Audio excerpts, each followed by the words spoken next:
जोया आजही भिक्षुकी करतेस का? मी अभिमानाने जाते कारण की ती माझी खरी ब्रेड अँड बटर आहे. माझं खरं अर्निंग आहे. माझं प्रॅक्टिकल जे ग्राउंड लेवल ड्रीम होतं IAS IPS आर्म फोर्समध्ये जायचं. लॅक ऑफ एज्युकेशन असल्यामुळे मी पुढे नाही जाऊ शकले. बट मी स्वतःचं प्राऊड फील करते की दॅट येस आज नाव आहे कुठेतरी जोयाचं. कधी कळलं की आपण नॉर्मल लोकांसारखे नाही? ॲट द एज ऑफ 11 मला स्वतःमध्ये ते बदल कळायला लागले की लाईक ते फेमिनिझम कळून यायला लागला. LGBTQI हे शब्द नव्हतंच सोसायटीमध्ये. गे बोलून हा शब्द होता किंवा मग छक्का हिजडा बोलून हे शब्द होते. फॅमिली मेंबर्स आहेत त्यांना कधी तुमचा त्रास होतोय असं जाणवतं का? किंवा त्यांना जेव्हा समाजाला तोंड द्यायचं असतं तेव्हा? असे बरेचसे टायमाला असं सीन पण होतं की माझ्या बहिणीने मला बघून सुद्धा रोड क्रॉस केले की तिने सांगितलं तुम्ही पापाचं नाव डाऊन केलं, तुम्ही आमचं नाव बदनाम केलं आहे सोबरी. गुगल इंडियाचा जो तो कॅम्पेन होता तो विमेन्स डेचा कॅम्पेन होता आणि मी ओनली ट्रान्सजेंडर म्हणून ट्रान्स वुमन म्हणून स्वतःला रिप्रेझेंट करत होते आणि हे खूप मोठं माझ्यासाठी अचीवमेंट होतं. तेव्हा मला ते खूप अभिमान वाटलं, गर्व वाटलं की मी माझ्या पप्पाचं नाव कुठे डाऊन नाही केलं आहे, पण मी माझ्या पप्पाचं नाव अप द हाय घेऊन गेले.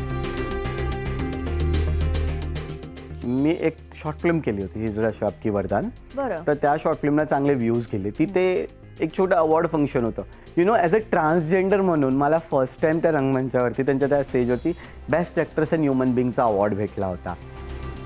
तृतीयपंथीयांना किती कठीण असतं एखाद्या ऑर्गनायझेशनमध्ये काम मिळवणं किंवा मग करिअर करणं?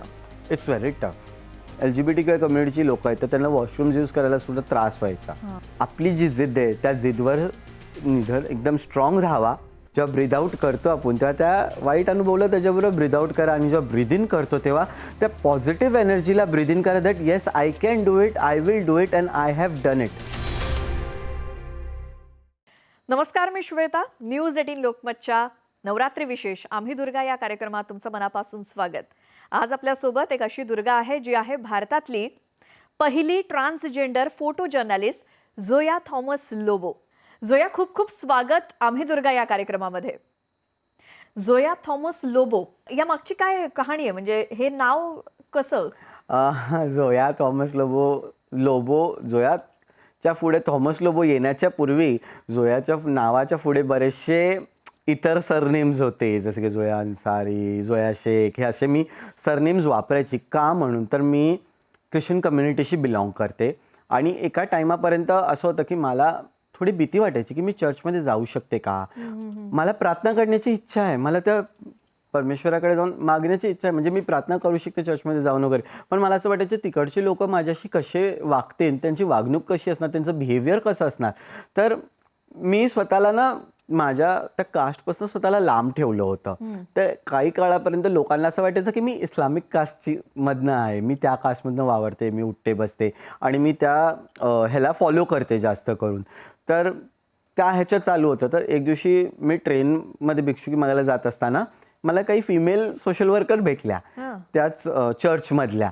तर त्यांनी सांगितलं की आमचं एक कम्युनिटी सेंटर आहे आणि आम्ही असं एक छोटंसं फंक्शन ठेवलं क्रिसमस पार्टीचं, तुम्ही येणार का? तर मी बोलली ठीक आहे, हरकत नाही, तुम्ही बोलत आहेत तर मी येईन. बघा तिथे जर काही असं मला बिहेवियर भेटलं तर मग मी येणार नाही. ते बोलले नाही तुम्ही या. सगळ्यांना आम्ही जे इतर मार्जिनाइज लोक आहेत ज्या डोमेस्टिक वर्कर्स आहेत त्यांना घेऊन आम्ही फिमेल डोमेस्टिक वर्कर्सला घेऊन आम्ही हा फंक्शन करतोय. तर म्हणजे ठीक आहे. मग तेव्हा तिथे गेले.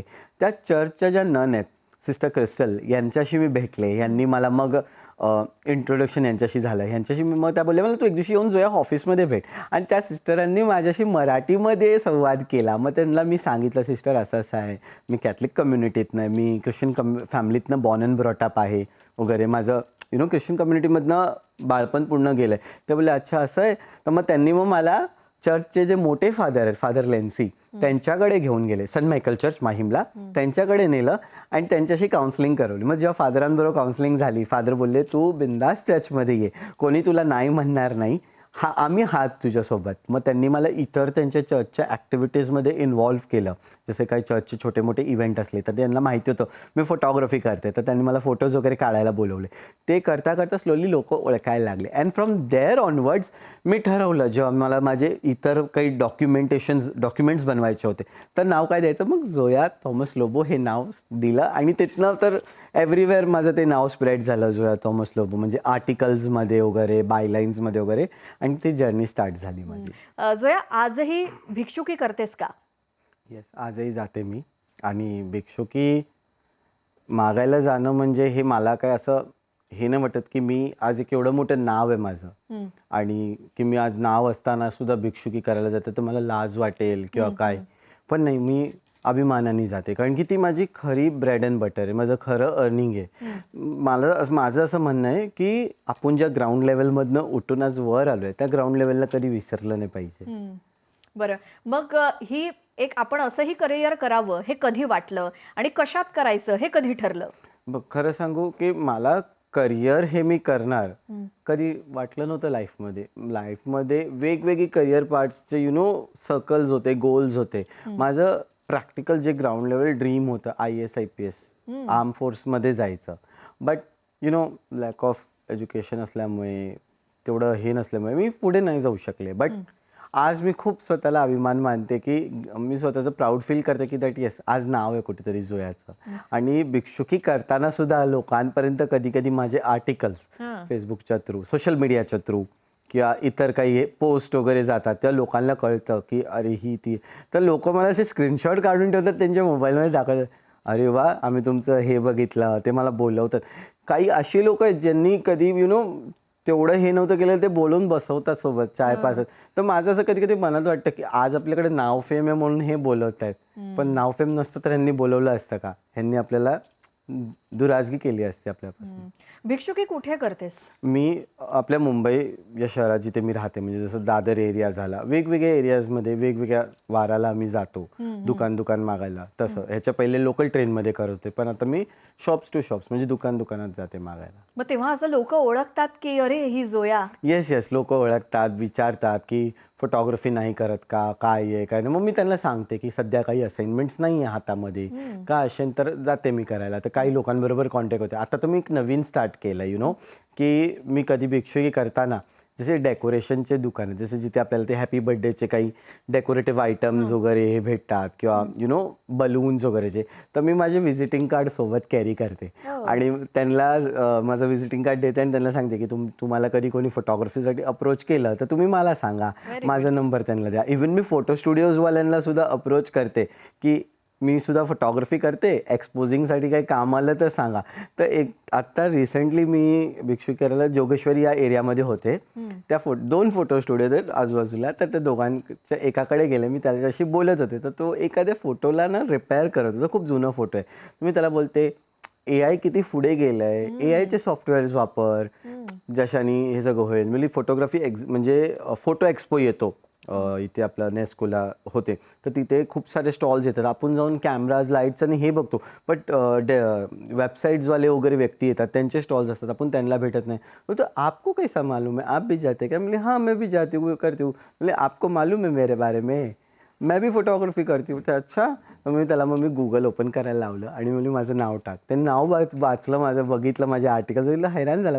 मॅडम आप भी करते फोटोग्राफी? मी हाँ मैं भी करती हूँ. मग मी त्याला माझं व्हिजिटिंग कार्ड दिलं आणि त्याला सांगितलं, तर तो बोलला अच्छा है, हम बताएंगे आपको. अजय, बालपणापासून कसं होतं सगळं? म्हणजे कधी कळलं की आपण नॉर्मल लोकांसारखे नाही आणि आपण ट्रान्सजेंडर किंवा आपण या कम्युनिटीचे आहोत? कधी लक्षात आलं? आणि तिथपासनं ॲक्च्युअल तो पॉइंट असतो की सगळं काही फेस करणं किंवा सगळं काही आयुष्य बदललेलं असतं, तो पॉइंट काय होता? ती जर्नी म्हणजे एक अशा फेजची जर्नी होती ना लाईफमध्ये, मीन्स थोडे डार्क पार्ट पण होते, थोडे ग्रे पार्ट्स पण होते आणि काही चांगले असे ब्राईट पार्ट्स पण होते लाईफचे. ॲट द एज ऑफ 11 मला स्वतःमध्ये ते बदल कळायला लागले की ते फेमिनिझम कळून यायला लागलं. अँड जसं जसं एज वाढत गेली, ॲट द एज ऑफ 16-17 मी माझ्या फ्रेंड्सला काही भेटले, काही माझे एरियातले चांगले फ्रेंड्स आहेत, ह्यांच्याशी मी डिस्कस केलं की मी गे आहे करून. मी त्यांच्याकडे ओपन अप झाले की मी कम्युनिटी मीन्स LGBTQI कम्युनिटीशी जुळलेली आहे. आणि त्या टायमाला तर LGBTQI काय आहे हे तर माहितीच नव्हतं लोकांना. LGBTQI हे शब्द नव्हतंच सोसायटीमध्ये. गे बोलून हा शब्द होता किंवा मग छक्का हिजडा बोलून हे शब्द होते. तर मी मग माझ्या त्या फ्रेंड्सला सांगितलं असं असं आहे. त्यांचा चांगला एक सपोर्ट होता मला. त्या एजमधनं जाता जाता एक लाईफचा असा पार्ट होता, तो स्ट्रगल पार्ट होता माझा, जिथे त्या टायमाला मी माझ्या कम्युनिटीच्या एका व्यक्तीला भेटले. तिने मला बघताच ओळखलं होतं की हे व्यक्ती आपल्या कम्युनिटीतलं आहे. मीन्स माझं जे हावभाव आहे, माझं बिहेवियर आहे, ह्याच्यावरनं तिला कळलं होतं की ही इज फ्रॉम आर कम्युनिटी, आपल्या कम्युनिटी. मग तिच्याशी मी जेव्हा बॉन्ड बनवला चांगला, माझा एक फ्रेंडली बॉन्ड झाला, त्या टायमाला मला असं वाटलं की हिच्याकडे आपल्याला ओपन अप व्हावं. तर जेव्हा मी ओपन अप झाली ती बोलली मला माहिती होतं बट मला तुझ्याकडनं जाणून घ्यायचं होतं. मग तिथनं ती जर्नी कम्युनिटीत येणं आणि ते स्टार्ट झालं. मग कम्युनिटीमध्ये नेमकं काय असतं की जिथे तुम्हाला कम्फर्टेबल वाटतं आपल्या स्वतःच्या घरापेक्षाही? येस, कसं आहे ना, आता कम्युनिटीमध्ये सगळे आमच्याच कम्युनिटीचे ट्रान्सजेंडर्स कम्युनिटीची लोकं असतात वगैरे, गुरु असतात, गुरुभाव असतात. तर कसं आहे, आता घरामध्ये आपण जेव्हा राहतोय तर आपला जो तो फेमिनिझम बिहेवियर आहे तो कधी ना कधी असा बाहेर येतोच. मग त्याच्यामुळे कधी कधी भाव नाराज होऊन किंवा बहीण नाराज होते, इतर फॅमिली मेंबर्स नाराज होतात. तर आपल्याला सुद्धा ते काही ते बिहेवियर, ते वागणूक फेस करावी लागते. बट जेव्हा कम्युनिटीमध्ये असतो तेव्हा आपण फ्री ॲज अ फिमेल म्हणून, ॲज अ तो फेमिनिझम आपण फील करतो, आपण त्या फेमिनिझम बरोबर जगतो, त्यांच्यासोबत वावरतो त्याच्यामध्ये. तर तिथे कुठेतरी आपल्याला असं वाटतं की हां, नाव आय एम फ्री, एक मी स्वतंत्र आहे थोडं आपल्या लाईफला जगण्यासाठी. तसं मात्र ट्रान्सजेंडर्सला बाहेर जेव्हा समाजामध्ये वावरत असतात तेव्हा तर त्रास होतो किंवा काही बरेचसे असे फेस करावे लागतात क्षण. तसं घरामध्ये असतं का? म्हणजे स्वतःचे फॅमिली मेंबर्स आहेत त्यांना कधी तुमचा त्रास होतोय असं जाणवतं का? किंवा त्यांना जेव्हा समाजाला तोंड द्यायचं असतं तेव्हा? येस, इवन मी माझ्याबद्दल सांगेन, माझ्या स्टोरीमध्ये असं घडलेलं की माझ्या बहिणीला बऱ्याचशा लोकांनी विचारलेलं की अरे तो असे कपडे घालतो, तो असा करतो. असे बरेचसे टाईमाला असं सीन पण होतं की माझ्या बहिणीने मला बघून सुद्धा रोड क्रॉस केले आहेत. ती मला बोलली, माझी वार्ता तुझी नाही सख्खी केली, बहीण. सख्खी बहीण. इवन तिने मला कधी कधी इग्नोरन्स सुद्धा केलं. एक टाईम असा होता की तिने मला बोललं होतं, आमचा एक आर्ग्युमेंट झाला होता फोन कॉलवरती, की तिने सांगितलं तुम्ही पापाचं नाव डाऊन केलं, तुम्ही आमचं नाव बदनाम केलंय वगैरे. मला कुठेतरी असं वाटतं की मी माझ्या फॅमिलीचं नाव डाऊन नाही केलंय, मी माझ्या फॅमिलीला बदनाम नाही केलं, मी माझ्या पापाचं नाव डाऊन नाही केलंय. बट एक वेळ अशी सुद्धा आली लाईफमध्ये जिथे मी तिला ते प्रूफ करून दाखवलं that I have not done anything wrong. मी लाईफमध्ये काही चुकीचं नाही केलंय, बट मी पापाचं नाव गर्वाने वर नेलंय. मात्र कधी असं वाटलं की आपल्याला भिक्षुकी तर करायचीच आहे, मात्र आपण याच्यापेक्षा वेगळं काहीतरी जाऊन एक स्वतःचा मार्ग तयार करावा की जेणेकरून बाकीचे तुमच्या कम्युनिटीतले तुझ्याकडे बघत असतील आणि त्यांनाही प्राऊड फील होत असेल, अभिमान वाटत असेल किंवा जोयाने काहीतरी करिअर पण केलं? भिक्षुकी तर करते, कलेक्शन होते, म्हणजे जे काही अर्निंग होते. माझं असं लाईफमध्ये एक विचार आला मनामध्ये की इतर लोक करतात तर आपण का नाही, ते करू शकतात तर आपण का नाही, आपल्याला पण काहीतरी केलं पाहिजे. एक संधी घेतली पाहिजे. ही जी जिद्द आहे ती जिद्द कुठेतरी आपण आपल्या मागण्यासाठी दाखवायला पाहिजे आपल्याला. तर मग जेव्हा मी म्युझिक बघायचे, म्युझिक कॉन्सर्ट्स बघायचे, फेमस आपले जे म्युझिक कंपोजर्स आहेत अजय अतुल यांचे मी म्युझिक वगैरे बघायचे, यांच्या बॅकग्राऊंडला यांच्या ऑर्केस्ट्रामध्ये मेल अँड फिमेल म्युझिक इन्स्ट्रुमेंट्सवाले जे आर्टिस्ट आहेत हे बसायचे, हे बसतात. तर हे करतात तर आपण का नाही. तर नेहमी एक असायचं की काहीतरी म्युझिकल इन्स्ट्रुमेंट शिकायचं आहे, काहीतरी करायचं आहे. तर दिवाळीच्या सणाला आणि लोकल ट्रेन्समध्ये वगैरे जे मागायचे, भिक्षुकी करायचे, जे पैसे वगैरे मागायचे, कोणी 10 रुपये दिले, तर कधी कोणी खुश होऊन 50 दिले, कोणी 100 किंवा 500. हे पैसे मी इकट्ठा करत गेले, बाजूला जमा करत गेले. म्हणजे काहीतरी करूया. मग एक दिवशी टाऊनला गेले. टाऊनला फेमस म्युझिक इन्स्ट्रुमेंट शॉप आहे फोटाडोज, यांच्याकडे जेव्हा गेले मी विचारलं त्यांच्या वर्कर्सला मला बेसिक व्हायोलिन हवे आहे, म्हणजे बिगनर व्हायोलिन. तर त्यांना असं वाटलं की मी ना टाईमपास करण्यासाठी आले आहे, मी नाही घेणार. म्हणजे अशाच म्हणजे माझं चांगल्या गेटअपमध्ये गेलं, ते साडी वगैरे घालून. तर त्यांनी मला लिटरली इग्नोरन्स दाखवलं की नाही हमारे पास स्टॉक में नहीं है, अवेलेबल नाही, असं बोलून त्यांनी मला टाळलं. मला असं वाटतं की माझ्या जागी कोण असतं तिथे तर तो नक्कीच तुटला असेल. तो बोलला सर मला नाही करायचा हा करिअर, मी जिथे आहे मी तिथे खुश आहे. पण माझ्यामध्ये मी जिद्दी व्यक्ती. मी तिथून पुढे गेले, पुढे बोरा बाजार या एरियात गेले. तिथे एक अजून म्युझिक इन्स्ट्रुमेंट शॉप दिसलं, शालू म्युझिक्स. मी नाव ऐकलं होतं त्यांचं, बघितलं तर गेले त्यांच्याकडे. तर त्यांना अप्रोच केलं की मला ना बेसिक म्युझिक इन्स्ट्रुमेंट्स हवे, व्हायोलिन हवे मला. तर त्यांनी दाखवले वेगवेगळे मला इन्स्ट्रुमेंट्स आणि त्यांच्याशी थोडं भावताव केला आणि ते माझं फर्स्ट व्हायोलिन मी विकत घेतला. आणि तिथनं ती जर्नी तर स्टार्ट झालेली. जशी त्यांच्या शॉपमधनं बाहेर पडले, पुढे वळले, तर पुढे अजून एक दुकान बघितलं. ये प्रचंड DSLR कॅमेराज डिस्प्लेला होते. आणि मग तो कॅमेरा बघून मी अजून बोलत नाही का, लहान बाळाला तुम्ही खेळणी द्या, एक रिमोटची कार जर तो बघतो तर त्याची हट्ट असते, मला ही पाहिजे तर पाहिजे, मला घ्यायचंच आहे. आता मी एकटीच होते तर माझ्याकडे पैसे तर मिळाले, चला घेऊया एक काहीतरी गॅजेट, एक स्टार्ट करूया काहीतरी आपल्याला. आणि खरं सांगू त्या टायमाला मला कॅमेरातलं काहीच माहिती आणि तेव्हा असं ठरवलेलं पण नव्हतं की नव्हतं. जायचं आणि कॅमेरा विकत घ्यायचा. येस घेतला कॅमेरा. स्ट्रीट फोटोग्राफी, ॲब्स्ट्रॅक्ट हे सगळं असं थोडंफार माहीत होतं, ऐकलं होतं हे असं असं फोटोग्राफी होते. घेतला तो कॅमेरा, ऑटोवरती क्लिक करत जात होते.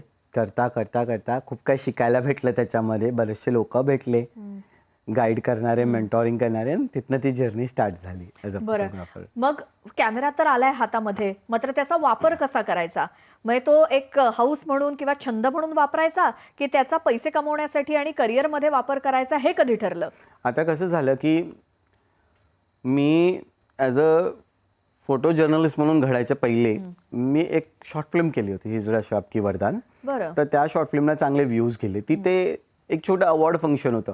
ॲज अ ट्रान्सजेंडर म्हणून मला फर्स्ट टाइम त्या रंगमंचावरती, त्यांच्या त्या स्टेजवरती बेस्ट ॲक्ट्रेस अँड ह्युमन बिंगचा अवॉर्ड भेटला होता. बरं. आणि ते अवॉर्ड भेटला, मी खूप हॅपी होती. तिथे एका मी सिनियर व्यक्तीला भेटले ज्यांचं नाव श्रीनित सिंग आहे, ज्यांचं कॉलेज टाइम्स एज्युकेशन मीडिया बोलून एक news channel, YouTube news channel आणि विकली न्यूजपेपर होतं. ह्यांनी माझी इंटरव्ह्यू घेतली. ह्यांना माझ्यामध्ये काहीतरी स्पार्क दिसला की या व्यक्तीत काहीतरी स्पार्क आहे, ही करू शकते. त्यांनी ते ठरवलं, त्यांनी ती संधी दिली मला. त्यांनी ते स्टेप घेतलं की हिला आपण एक चान्स देऊया. तर त्यांनी मला इंडियाची फर्स्ट ट्रान्सजेंडर जर्नलिस्ट म्हणून अपॉइंट केलं. माझी एक त्यांच्याबरोबर छोटीशी शॉर्ट व्हिडिओ इंटरव्ह्यू वगैरे झाली, आणि त्याच्यानंतर त्यांनी ठरवलं की हिला आपण संधी देऊया. मला तर आयडिया नव्हती ॲज अ जर्नलिस्ट म्हणून, मला अँकर म्हणून किंवा रिपोर्टर म्हणून मला फील्डवर काय करायचं आहे. बट त्यांनी खूप सपोर्ट केला मला, आणि ते बोलले नाही तू करू शकतेस, तू जा, तुला प्रश्न विचारायचे आहेत अँड ऑल, कसं त्या सिच्युएशन आहे, त्या सिच्युएशनला समजायचं, त्या समजून त्या सिच्युएशनच्या रिलेटेड प्रश्न विचारायचे आहेत लोकांना.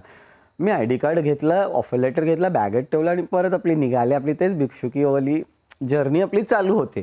तर एक दिवशी आमच्या कम्युनिटीची पिंक रॅली होती. त्या पिंक रॅलीचं मला कळालं. मी बोलले आपल्याकडे प्रेसचा ID कार्ड आहे, आपण ॲज अ प्रेस रिपोर्टर आहेत, तर चला जाऊया, आपल्याकडे कॅमेरासुद्धा आहे, जाऊया. तिथे जाऊन ऑटो मोडवर आपला कॅमेरा चालत होता, फोटोज वगैरे करते. तर तिथे काही सिनियर फोटो जर्नलिस्ट भेटले, ज्यांनी माझ्याकडे बघितलं, अरे ही ॲज अ ट्रान्स म्हणून करते, कम्युनिटीतलीच आहे, कोण आहे. मग ते माझ्याशी बोलायला लागले वगैरे, विचारलं. मग मी सांगितलं मी अशा अशा याच्यासाठी करते. तिथे मला माझे खरे मेंटॉर, माझे गुरु भेटले, दिव्यकांत सोलंकी, जे सिनियर फोटो जर्नलिस्ट आहेत एक इंटरनॅशनल एजन्सीसाठी. यांच्याकडनं मला कळालं की ॲक्च्युअल फोटो जर्नलिझम काय आहे, कॅमेराला आपल्याला कसं ऑपरेट करायचं. मी खरं सांगते तर मला कॅमेराचं स्टार्टिंगला A to Z काहीच आयडिया नव्हती, पण यांनी खूप गाईड केलं मला. यांनी सांगितलं असं असं असते, असे फोटोज काढायचे असतात, मग असं आपल्याला बायलाईन भेटते, कॅप्शन लिहायला लागते, आणि तिथनं ती जर्नी स्टार्ट झाली. आणि करता करता करता जो याला फोटो जर्नलिझमबद्दल कळालं. फर्स्ट जॉब कुठला होता as a photo journalist? Photo journalist म्हणून मी खरं सांगू तर फर्स्ट जॉब फोटो जर्नलिस्ट म्हणून नव्हता. तर मी ॲज अ फर्स्ट रिपोर्टर म्हणून मराठी न्यूज चॅनलसाठी, नोन मराठी न्यूज चॅनलसाठी ॲज अ रिपोर्टर म्हणून मी फील्डवर आले. मी माझा 100% द्यायचा प्रयत्न केला, but somewhere I felt like मी रिपोर्टर कमी, मी फोटोग्राफर जास्त आहे. So I said let's turn towards photography.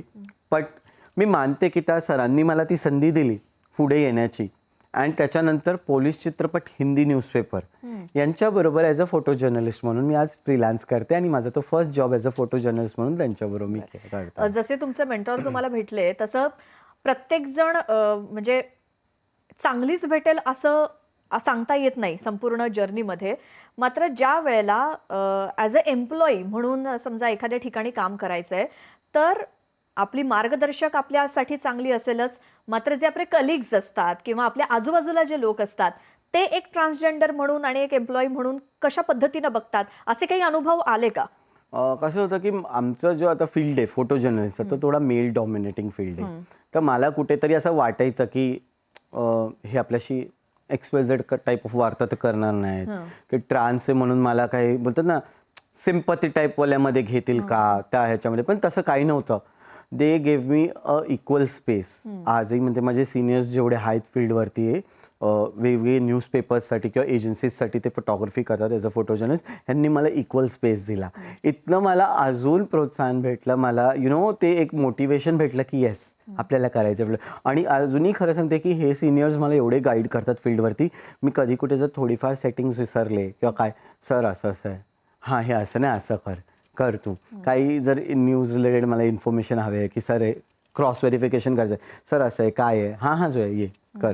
ते म्हणजे तुम्हाला प्रेस नोट शेअर करण्यापासनं एव्हरीथिंग चांगलं सपोर्ट करतात सिनियर. जोया, काय वाटतं की आपल्याकडे जर टॅलेंट असेल आणि काम करण्याची तयारी असेल, तर ती व्यक्ती म्हणजे महिला असू दे, पुरुष असू दे किंवा तृतीयपंथी असू दे, मग ती काही असलं तरी त्या टॅलेंटला आणि त्या तयारीला वाव मिळतो कुठलंही क्षेत्र असलं तरी. मेन वाव तो केव्हा भेटणार जेव्हा तुम्हाला संधी दिली जाणार. हां, संधी ही देणं खूप मोठं हे आहे, स्टेप आहे की गरजेचं आहे. कारण की जेव्हा तुम्ही आम्हाला ते एक ऑपॉर्च्युनिटी देणार नाहीत, जर मिळालीच नाही संधी तर प्रूव्ह कसं प्रूफ कसं करणार. स्वतःला? ते एक म्हण आहे ना, रिस्क है तो इश्क है. सो हम रिस्क लेने तैयार है, क्या आप हमारे साथ इश्क करने तैयार हो? Like that. आता मला तुम्ही फॉरेन इंटर्न म्हणून घ्या किंवा फॉरेन ट्रायल पिरियड म्हणून घ्या, की बोलतात ना प्रत्येक सायंटिस्ट सुद्धा एखादा शोध शोधायच्या पहिले तो एक काहीतरी छोटा एक्सपेरिमेंट करून बघतो. फॉर एन एक्सपेरिमेंट म्हणून करून बघा. जर मी माझ्या एक्सपेरिमेंटमध्ये मी माझा 100% देत आहे, then you can take me on board घेऊ शकतात. बट एक माझ्याकडे सुद्धा एक हे असणार किंवा मी पर्टिक्युलर न्यूज चॅनल किंवा न्यूजपेपर बरोबर मी काम केलंय, माझ्याकडे तर एक त्याचा प्रूफ असेल. इन फ्युचर मला जर कुठे मोठी संधी भेटते तर it will help me that हां बाबा मी ह्यांच्याबरोबर काम केलंय. जोया, पण तृतीयपंथीयांना किती कठीण असतं एखाद्या ऑर्गनायझेशनमध्ये काम मिळवणं किंवा मग करिअर करणं? It's very tough. त्यांना तिथे कसं आहे की त्यांचं एज्युकेशन वगैरे बघितलं जातं, मग त्यांना बिहेवियर वगैरे त्यांचा बघितला जातो. काही ऑर्गनायझेशन्समध्ये ते तृतीयपंथींना घेतात सुद्धा, बट त्यांच्या नेम अँड फेमसाठी, इन्क्लुझिव्ह डायव्हर्सिटीच्या नेम अँड फेम गेनसाठी, की आम्ही सर्वसमावेशक आहोत, आमच्याकडे एम्प्लॉई आहेत वगैरे वगैरे. ते दाखवतील की आम्ही तृतीयपंथींना घेतलंय ऑन बोर्ड, त्यांना आम्ही फ्रंटवर ठेवलंय, ते आमची मोठी प्रायोरिटी, असं तसं. एकदा त्यांना त्यांचं नाव भेटलं, गेम भेटला, ते नंतर मग हे करून टाकतं, विसरून जातात. म्हणजे जसं दिसतं तसं नसतं. ते काही जागी खूप छान ट्रीट करणार, खूप तुमच्याशी सोबत म्हणजे चांगल्यापैकी राहणार, पण काही जागी खूप ते तुम्हाला. आता मी असं बघते की काही ऑर्गनायझेशन तुम्ही तृतीयपंथींना घेतात तर तुम्ही ऑन बोर्ड का नाही घेत, तुमच्या पेरोलवर का नाही घेत? बरं, ते थर्ड जेंडर येतं त्यांना थर्ड पार्टीज तुम्ही का ठेवतात? असा कधी स्वतःला तुला अनुभव आला? येस, माझ्याबरोबर झालाय पास्ट लाईफमध्ये की मी एका ऑर्गनायझेशन बरोबर होते, एक XYZ ऑर्गनायझेशन बरोबर, आणि त्यांनी जर मला ऑनबोर्ड घेतलंय तर मला पेरोलला का नाही घेतलं? कारण की मी न्यू होते आणि मला त्या फील्डचं काही आयडिया नव्हती. पण मला लेटर ऑन कळालं की मला थर्ड पार्टी म्हणून घेतलं गेलं. तर इथे पण कुठेतरी मला असं फील झालं की माझ्याबरोबर दुजेभाव केला गेला. Exactly. Just you are giving me a good salary, चांगल्या सॅलरी नंबरची सॅलरी देऊन तुम्ही असं तर जज करायचा नाही प्रयत्न करा की हां चल ठीक आहे. तसं नसलं पाहिजे. तुम्ही भले मला सॅलरी कमी द्या, पण ऑन बोर्ड घ्या की ज्याच्यानी इतर बेनिफिट्स तर आम्हाला सुद्धा भेटू शकतात. का आम्ही पण तर ॲट द लास्ट तुमच्याच कंपनीचं आम्ही सुद्धा आयकार्ड घालून फिरतोय. राईट. ऍक्च्युली तेच विचारायचं होतं की तृतीयपंथीयांच्या बाबतीत कामाच्या ठिकाणी भेदभाव होतो का? येस, कधी खूपशा जागे होतो, काही गोष्टींना घेऊन होतो. इफ इन आता तरी काही जागे त्या लोकांनी जनरल न्यूट्रल वॉशरूम स्टार्ट केले आहेत. प्रॉपर टाईपचं म्हणजे ते हे करायला स्टार्ट केलं आहे. पण पहिले तसं नव्हतं. पहिले आमच्या कम्युनिटीच्या लोकांना, इफ ते LGBTQ कम्युनिटीची लोक आहेत तर त्यांना वॉशरूम्स यूज करायला सुद्धा त्रास व्हायचा. असं सगळं इश्यूज होते लाईफमध्ये. बरोबर. आता समजा आत्ताचं तुझं जे रूप आम्ही बघतोय ते म्हणजे खूप सुंदर दिसतेस. ॲक्च्युली आपण नवरात्रीच्या निमित्ताने भेटतोय, अगदी त्याला पूरक असा हा लुक आहे. मात्र जेव्हा फील्डवर तू काम करतेस किंवा ॲज अ फोटोग्राफर म्हणून काम चाललेलं असतं, तेव्हा तुझा अटायर कसा असतो, कसं कम्फर्टेबल कसं वाटतं, आणि या लुकची किती सवय आहे आणि त्या लुकची आता सवय झाली आहे का, काय आहे नेमकं? जेव्हा फील्डवर असते ॲज अ फोटोग्राफर म्हणून तर मला प्रॉपर फॉर्मल आउटफिट्सवर राहावं लागतं. छोटेसे इयरिंग्स, इथे मला तुम्ही बघत असाल एकदम नटून थटून नटून बसली आहे, फुल एकदम साज सिंगार घातलाय, फुल मेकअपवर आहे. बट जेव्हा ऑनफिल्ड असते तेव्हा मला एकदम छोटेसे इयरिंग्स, छोटी नोजपेन, एवढे बँगल्स नाही, काही नाही, एकदम सिम्पल. मला रेडी राहावं लागतं. एक मिलिटरी सोल्जर कसा असतो फील्डवरती, तसं रेडी राहावं लागतं की कधीही कुठे मोठं असाइनमेंट आलं किंवा काही मोठं प्रोटेस्ट आहे, मला धावायचं, पळायचं, मला फोटोज घ्यायचे. सो मला थोडं फ्री राहावं लागतं. तर ते आउटफिट सुद्धा आवडतं की हां चला फ्री राहायचं आहे असं. But I like this outfit. मला हे आवडतं, साज सिंगार करून राहणं. ही आपल्याकडे आवड आहे. हां. मात्र जे प्रोफेशन आहे त्याची गरज काय आहे त्यानुसार का तो ड्रेस काय असतो? जो जसं सांगितलं की मला फॉर्मल कुर्तीज, फॉर्मल पॅन्ट्स घालून मला बन बांधून केसांचा एक सिम्पल अटायरमध्ये राहायचं असते. आणि या अटायरमध्ये तर जेव्हा मी माझ्या भिक्षुकीला जाते किंवा कलेक्शनला जाते तसं. बरं, मग आता जे जोया ज्या पोझिशनला आहे त्याचा आता तुझ्या बहिणीला अभिमान आहे का? येस येस, ती अभिमान मानते. तिला मी प्रूफ केलं, कारण की कसं झालं, जेव्हा जोया घडायला लागली फोटोग्राफर म्हणून, फोटो जर्नलिस्ट म्हणून, तर माझ्याकडे गुगल इंडियाची ॲड कॅम्पेन आली होती. आणि गुगल इंडियाची ॲड कॅम्पेनची पण स्टोरी अशी आहे, मी जुहू बीचला जेव्हा जायचे भिक्षुकी मागायला, तर आम्ही JW मॅरियट हॉटेलला असं बाहेरून बघायचे, अरे बापरे एवढं मोठं हॉटेल आहे. पण जेव्हा ही संधी पण आली माझ्याकडे जेव्हा गुगल ॲड कॅम्पेनची, तर आम्ही JW मॅरियटमध्ये जाऊन डिनर केलं होतं. आणि मी कधी विचार केला की एवढ्या मोठ्या हॉटेलमध्ये आपल्याला डिनर करायची संधी भेटणार. येस. आणि त्याच्यानंतर गुगल इंडियाचा जो तो कॅम्पेन होता, त्या कॅम्पेनमध्ये 8 बायकांबरोबर, त्या 8 महिलांबरोबर तो विमेन्स डेचा कॅम्पेन होता. आणि मी ओनली ट्रान्सजेंडर म्हणून, ट्रान्स वुमेन म्हणून स्वतःला रिप्रेझेंट करत होते. आणि हे खूप मोठं माझ्यासाठी अचीवमेंट होतं. मुंबईतील प्राईम लोकेशन हजी अली इथे माझा तो बॅनर यूज केला गेला होता, त्यांच्यातर्फे लावला गेला होता. आणि लिहिलं होतं की photo journalist Zoya Thomas Lobo. तेव्हा मला ते खूप अभिमान वाटलं, गर्व वाटलं की मी माझ्या पप्पाचं नाव कुठे डाऊन नाही केलंय, पण मी माझ्या पप्पाचं नाव अप द हाय घेऊन गेले. बरोबर. जोया, ज्यावेळेला तुम्ही भिक्षुकी करताना म्हणजे एक भाग ठरलेला असेल की तिथे जायचं, दुकानदारांकडे जायचं किंवा काय, तर तो जो तुझा भाग आहे तिथे तुला दुर्गा म्हणतात असं आम्ही ऐकलंय. तर ते काय आहे नेमकं? तुला दुर्गा का म्हटलं जातं? आता कसं आहे की मी जेव्हा या अटायरमध्ये जाते, आज तर मी ही अशा मीन्स माझी बिंदी जी तुम्ही बघतायत ही मी स्वतः क्रिएट केली आहे आता. पण ह्याच्याहून मोठी बिंदी असते माझ्या फोरहेडवरती, पूर्ण मलवड भरलेलं असतं. तर मला कसं एक स्पिरिच्युअल लुकमध्ये राहावं. आज स्पिरिच्युअल लुकमध्ये आहे, तर काही लोक तेवढा मान सन्मान सुद्धा देतात. स्पिरिच्युअल लुक आहे तर मान सन्मान देतील, स्पिरिच्युअल लुक नाही तर हडतूड सुद्धा करतात. तर मान सन्मान मिळवण्यासाठी सुद्धा लुक करून आपल्याला सोसायटीमध्ये राहायला लागतं. तर तिकडे जेव्हा मी जाते भिक्षुकी करायला, तर ते दुकानवाल्यांनी जेव्हा बघायला लागले, तो अरे तो दुर्गा के जैसे दिखते, तर त्यांनी मग तेव्हापासून ते नाव दिलं दुर्गा. तर मी एक दिवशी माझ्या गुरुला विचारलं की हे मला दुर्गा बोलतात, तर तुम्हाला काय वाटतं? ते अच्छा नाम आहे, ले वो नाम, अगर वो लोग नाम से बुलाते. तर मला आता त्या मार्केटमध्ये सगळे दुर्गा नावानेच ओळखतात. जोया नावाने तर बरेचसे लोक ओळखतात. त्यांना सुद्धा माहिती आहे की काही काही लोकांना आता तिथे कळायला लागले की माझं खरं नाव म्हणजे जोया आहे करून. पण ते सगळे मला दुर्गा नावानेच ओळखतात. आणि दुर्गा अम्मा, दुर्गा अक्का करून त्या हाक देतात. ह्या अशा करिअरमध्ये किंवा आयुष्यामध्ये चांगली लोक तर भेटतच असतील, मात्र असं कधी झालंय का की वाईट लोकांचा जो अनुभव आलाय त्यांचा दृष्टिकोन कसा असतो तुमच्याकडे बघण्याचा? कसं होतं ना की मी जेव्हा भिक्षुकी करत होते त्या टायमाला मी दादर या एरियामध्ये होते. मी एका XYZ ज्वेलरी शॉपला व्हिजिट केलं, तर मला तिथे काहीतरी ज्वेलरी बघायच्या होत्या, जे अलंकार म्हणजे मी आता हे जे साज सिंगार घातले, तर मला वाटलं की हे सुद्धा इमिटेशन ज्वेलरीचं चांगलं मोठं शोरूम असेल, तर जाऊन व्हिजिट करूया, विचारूया. तर तिथे जेव्हा मला जायचं तर मला नव्हतं माहिती की ते रिअल गोल्डचं ज्वेलरी शॉप आहे. तर जेव्हा मी गेले तेव्हा गार्डनी डायरेक्ट असा हात पुढे केला आणि ही साईड लाईक नाही आप अंदर नहीं जा सकते, हे ते. म्हणजे अरे मला विचारू तर द्या त्यांना काय आहे काय नाही. नाही आप जाने का नाही.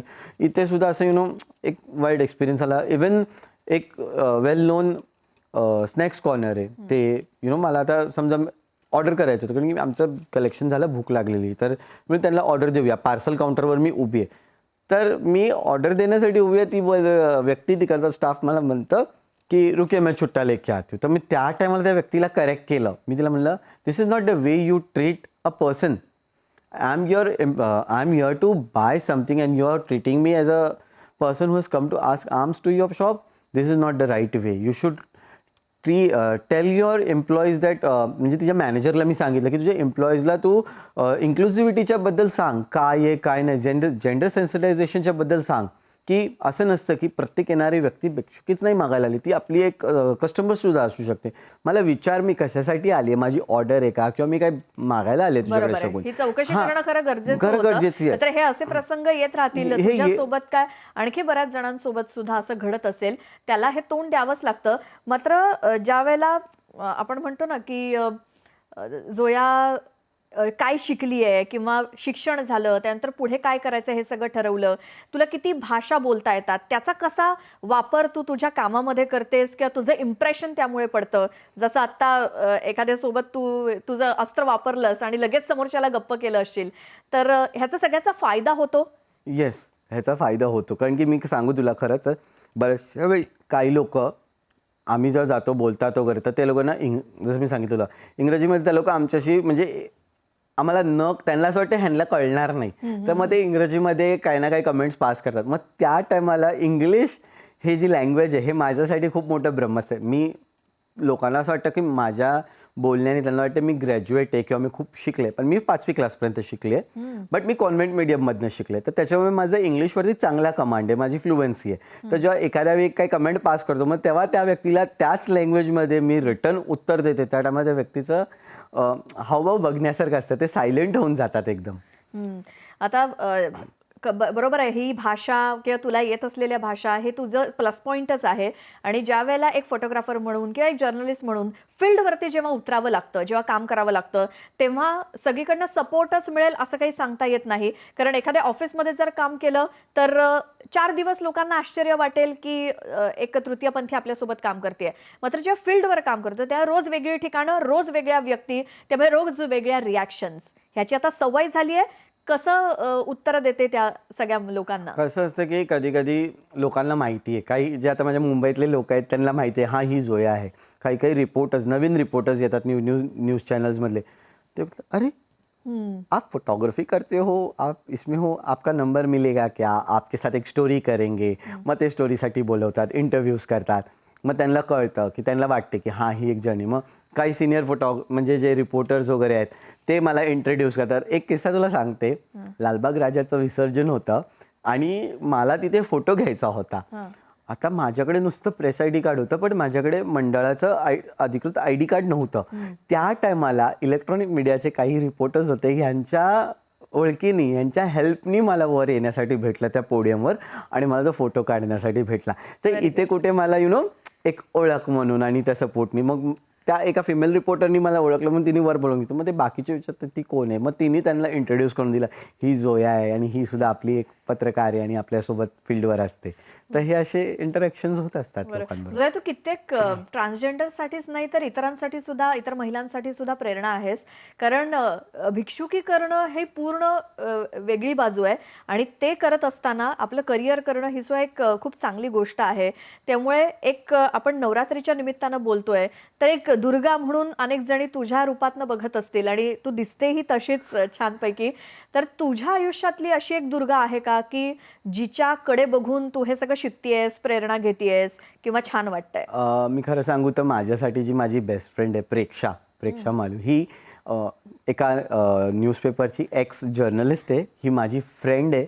ही माझा चांगला सपोर्ट आहे. माझा एक असा स्ट्रगलिंग टाईम होता, एक असा पिरियड होता जिथे मी एकदम अशी तुटून गेली होते किंवा एकदम हे झाली होती, हल्ली होती. बट हिनी माझा साथ कधी नाही सोडला. अँड लाईक अराउंड आम्ही, if I am not wrong, 15 to 16 years आम्ही आता एक दुसऱ्याबरोबर बेस्ट फ्रेंड्स आहेत.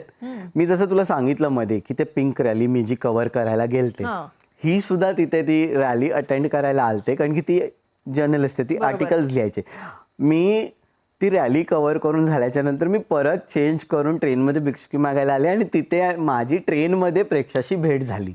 आणि तेव्हापासून जी आमच्या दोघांमध्ये जी फ्रेंडशिप झाली, तर ती एक स्ट्रॉंग फ्रेंडशिप आहे. तर तिला मी त्या रूपमध्ये बघते, त्या दुर्गाच्या रूपमध्ये बघते, जी माझ्यासाठी खूप सपोर्टिव्ह आहे आणि खूप एक मोठा स्ट्रेंथ आहे. कारण की तिच्या थ्रू मला खूप काही असे सपोर्ट भेटलेत लॉकडाऊनमध्ये सुद्धा. कारण की मी लॉकडाऊनमध्ये जे फोटोज काढले होते, ते फोटोज माझ्याकडे असेच पडून होते. मला वाटलं या फोटोजचा कुठे काय वापर होईल, बट या फ्रेंडनी माझ्यासाठी असा सपोर्ट आणला. ग्रांट्स जे असतात, मला ग्रांटच्या बद्दल काय माहित नव्हतं, तर तिने मला त्या ग्रांट्स बद्दल इंट्रोड्यूस करून दिलं की जोया तुझे फोटोज इथे वापरले जातील.